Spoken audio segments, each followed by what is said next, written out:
चाहिए, उसी के पीछे चलना चाहिए जिसके पीछे चलने से भगवान की प्राप्ति होती है। इसलिए सत्कर्म करना चाहिए, क्योंकि सत्कर्म से बड़ा दुनिया में कोई श्रेष्ठ ही नहीं है, कर्म से बड़ा दुनिया में कोई श्रेष्ठ ही नहीं है, कर्म करना चाहिए। इसलिए आज तक किताब में लिखा हुआ है कर्मण्येवाधिकारस्ते, ये वाला दूसरा अध्याय का श्लोक हमेशा सबकी पढ़ते रहते हैं। क्यों?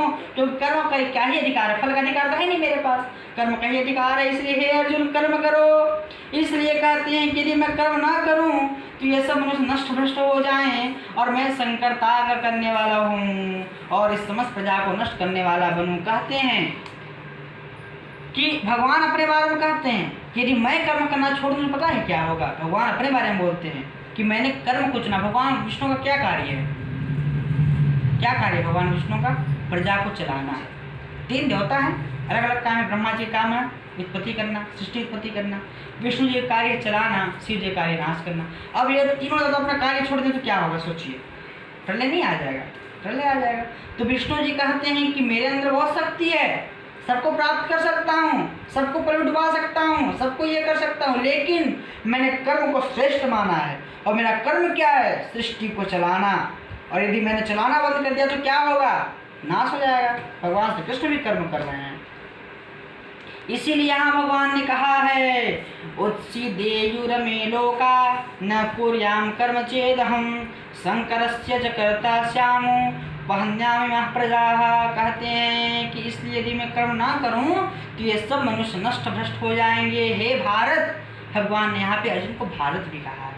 हे भारत, कर्म में आसक्त हुए अज्ञानी जन जिस प्रकार में। अब देखिए, अब ऐसा व्यक्ति बोलेगा भारत के बारे में तो आदमी का मूड खराब नहीं होगा। आदमी बोलता भारत कब का है, गीता कब का है? सोचिए, करोड़ों वर्ष का गीता यहाँ भारत का नाम आया है, तो सोचिए भारत कितना पुराना देश है। उस समय इसका नाम भारत था, आज भी भारत नाम है। और भारत भरत के नाम पे पड़ा है, त्रेता युग के भरत। उससे पहले धरती क्या कहलाती थी? आर्यव्रत। आर्यव्रत कहलाती थी। उससे पहले ये धरती भारत बनी भरत के नाम से। और ये भारत किसको कहा गया है? अर्जुन को कहा गया है। भगवान श्री कृष्ण ने भारत बोल के संबोधन किया है अर्जुन को। कहते हैं कि हे भारत, कर्म में आसक्त हुए ज्ञानी जन जिस प्रकार कर्म करते हैं उसी प्रकार तू भी कर्म कर, लेकिन तू आसक्ति रहित वाला कर्म कर। आसक्ति रहित होकर कर्म करो, क्योंकि आसक्ति हुए ज्ञानी जन कर्म क्या करते हैं? बुरे कर्म करते हैं। तू बुरा कर्म करना चाहता है क्या? नहीं करना चाहता है ना? अच्छा कर्म करना चाहता है तो आसक्ति रहित हो जाओ। आसक्ति मत करो, किसी चीज़ में आसक्ति मत करो। आसक्ति रखना है तो किस में रखिए? भक्ति में आसक्ति रखिए, भगवान में आसक्ति रखिए। ये संसार की माया में क्या आसक्ति रखना है जो आपको मिलने वाला है नहीं?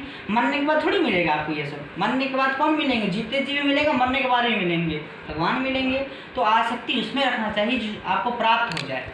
अप्राप्त चीज़ में आसक्ति नहीं रखनी चाहिए। आसक्ति उसमें रखिए जो आपको प्राप्त हो जाए। और संसार में कोई प्राप्त करने योग्य है तो आपका कर्म है, सत्कर्म, वही आपको प्राप्त हो सकता है, वही आपका साथ जा सकता है। इसलिए आसक्त उसमें कीजिए जो आपको मोक्ष दे दे।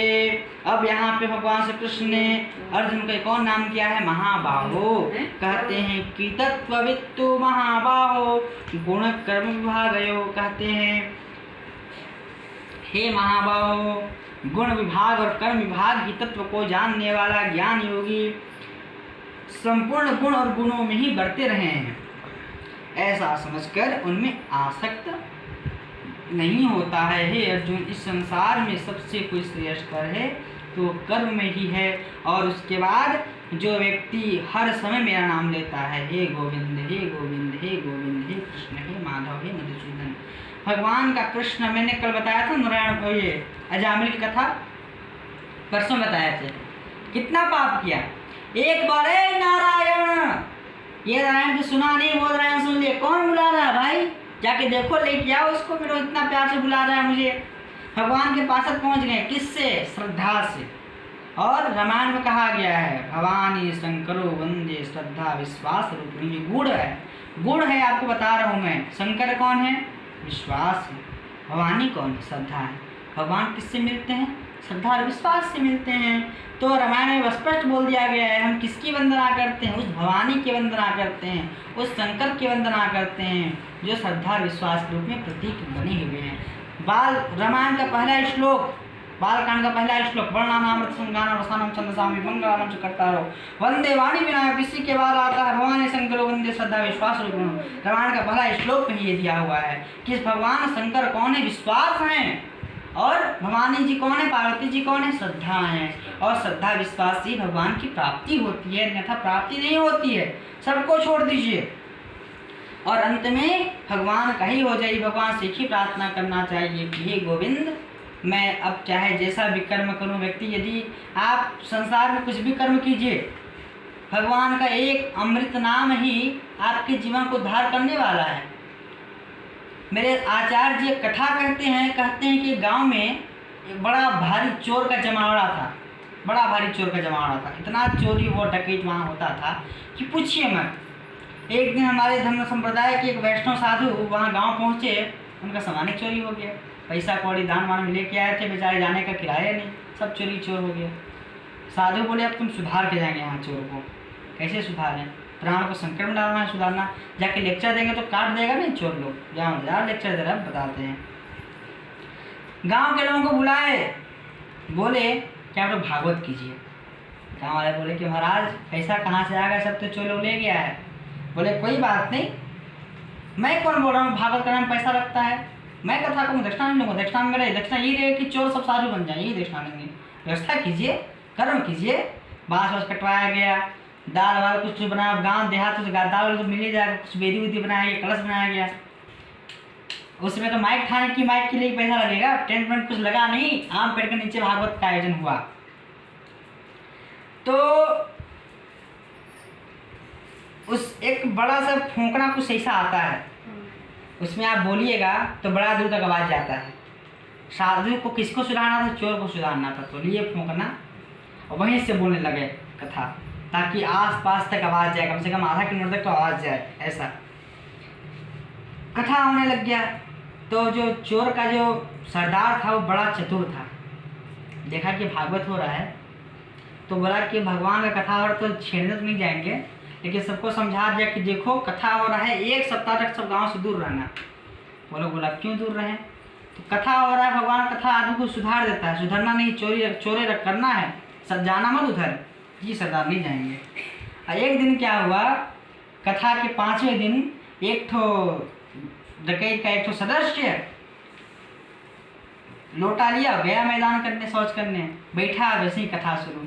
अब उठ के जा नहीं सकता है, कान को बंद कर नहीं सकता है, कान को बंद करके कितना बंद करे, कितना देर से करते रहेगा। ऐसे हटाया और एक श्लोक उसे कान में गया, एक श्लोक गया। श्लोक था माया, मतलब ऐसा श्लोक था इसमें भगवान का नाम अमृत नाम था भगवान का।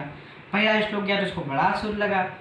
उसके बाद भजन होने लग गया, भज मन श्री राधे गोपाल, बड़ा आनंद है, झूमने लग गया, ऐसे झूमने लग गया कथा में। छोड़ा रोटी वाली पहुँच गया कथा सुनने पर गया, नाच उच के आया शाम को सरदार के पास। सबको बोले, सरदार जब गए कहीं तो बोलता अरे बहुत आनंद आता है कथवा में, मन कहता नाचने का, चलिए ना सबको मिल के चलते हैं। सबको ले गया उठा पटक के, सरदार ऐसा गायब यहाँ से, कहाँ गया मैं, कथा सुनने चला गया। तो कथा में आनंद है, कथा बड़ी आनंद है। चोर भी सुधर गया, साधु जो बोले दक्षिणा मिल गया मेरा। अब बिना चोर का सरदार क्या गया, वो भी आ गया भगवान के शरण में, तो पूरा चोर समुदाय सुधर गया। ये भगवान कथा का प्रभाव है। तो इसीलिए कहते हैं कि भगवान की कथा में बड़ा प्रभाव, कोई ध्यान से सुने तो व्यक्ति का मन नाचने को करेगा, झूमने को करेगा, बड़ा आनंद आएगा भगवान की कथा में। लेकिन जो मनुष्य भगवान में क्योंकि उसने आसक्ति लगाई भगवान के भजन में तो झूमा, और जो आसक्ति नहीं लगाता वो कैसे झूमता। इसीलिए कहा गया कि आसक्ति वहीं लगाइए जिसमें आपको लगाने से आपका उद्धार हो, अन्यथा आसक्ति नहीं लगानी चाहिए। और भगवान से क्या प्रार्थना करना चाहिए, इतना तो करना स्वामी जब प्राण तन से निकले। यही प्रार्थना करना चाहिए कि हे गोविंद, जब मैं मरूं तो मेरे प्राण जब तन से निकले तो मेरे मुख से क्या निकले, हे गोविंद, हे कृष्ण, हे राम, हे केशव, हे मधुसूदन, हे नारायण, ऐसा नाम निकले। बड़ा प्यारा ये पद है जो पर हम लोग गुनगुनाते हैं, इतना तो करना स्वामी जब प्राण तन से निकले, इतना जब प्राण तन से निकले गोविंद नाम लेकर, तब प्राण तन से निकले गोविंद नाम लेकर, तब प्राण तन से निकले। श्री गंगा जी का तट हो, यमुना का वंशीवट हो। श्री गंगा जी का तट हो, यमुना जी का वंशीवट हो। श्री गंगा जी का तट हो, यमुना का वंशीवट हो। श्री गंगा जी का तट हो, यमुना का वंशीवट हो। मेरा सांवरा निकट हो, तब प्राण तन से निकले। मेरा सांवरा निकट हो, तब प्राण तन से निकले। इतना तो करना स्वामी, जब प्राण तन से निकले।